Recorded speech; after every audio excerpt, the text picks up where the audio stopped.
while the tools are free, that should encourage participation, that should encourage experimentation. There's very little barrier to entry to getting involved.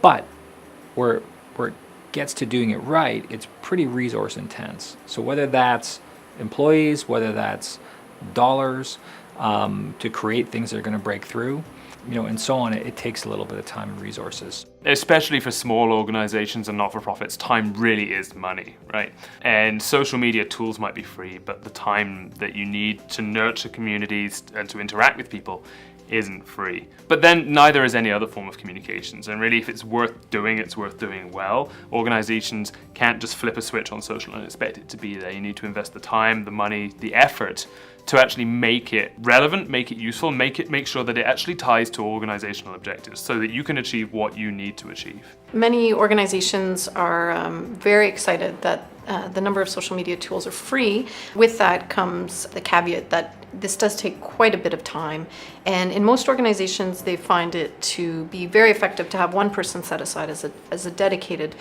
staffer to do blogger relations, community management, influencer identification, monitoring and measurement. And I think that is a really fantastic strategy, because that way when distributing information online, that's coming from a consistent voice, and you really do notice the tone in terms of writing for web and online content, that if an organization invests in staffer and growing their role online, that people come to identify an organization with that person, and it makes that a much more human experience and much more enjoyable for everyone. There's sort of three pieces that you have to fund within social, and however you fund it, is up to you. Sort of strategy and moderation part, so the thinking that goes into it and the ongoing interaction that needs to happen throughout those social spaces. Sort of 1/3 of your time and budget.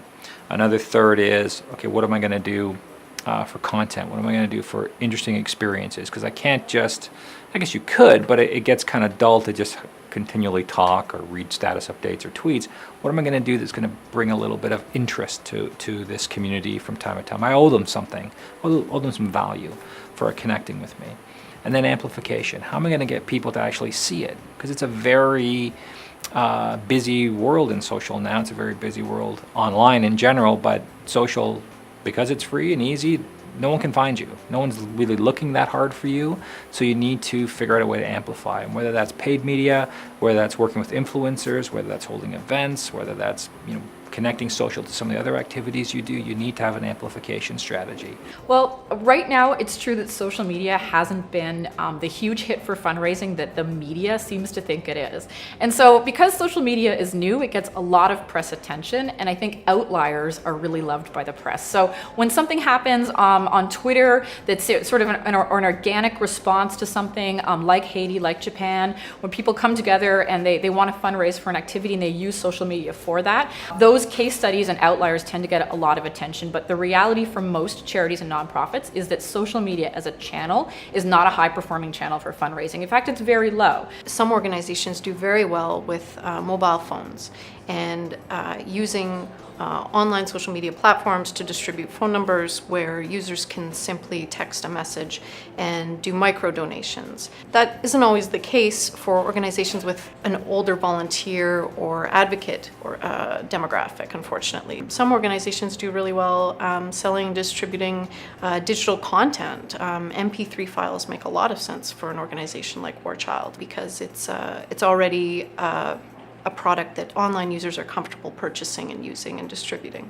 Online giving entirely through the web, through all those channels, is really about 10 to 14% of an organization's overall fundraising. So it's still very low comparatively when you look at that. But the good thing about that is that it's the fastest growing channel. So fundraising is possible, but expectations have to be pretty low. Most organizations are raising no money from Twitter, YouTube, and LinkedIn, and very little from Facebook. Facebook being the highest performing channel for social media fundraising. We've just done something for one of our clients where it's completely online just to get a bigger database. They needed 35,000 fans, we have 50,000 fans. And we use that now to communicate with them, send them offers, and they use those offers, so we're seeing it. Like, we literally go, okay, there's 50,000 fans, there's 25,000 of them that are active, that are taking the coupons off the Facebook page.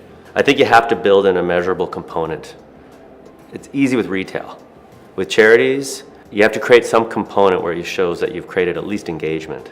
So what we know that social media is great for are the other case studies that we hear about when it comes to getting attention around an event, when it comes to getting the word out, when it comes to correcting information. And that's what social media has been great for too. Sometimes there is a lot of misinformation going out, and when an organization has an official statement and they're able to correct misinformation about an event and about an organization, that's what it's great for. It's also wonderful for getting people active on behalf of your cause. So collecting people through Facebook or Twitter is a natural extension to getting them to sign up for a petition, getting them to register for an event, getting their donor information or getting their constituent information in your database is fantastic. So if you need to get more people for a newsletter, not even to get people to donate, but just more people for your newsletter, more people for your online community, social media is great for bringing people in that way.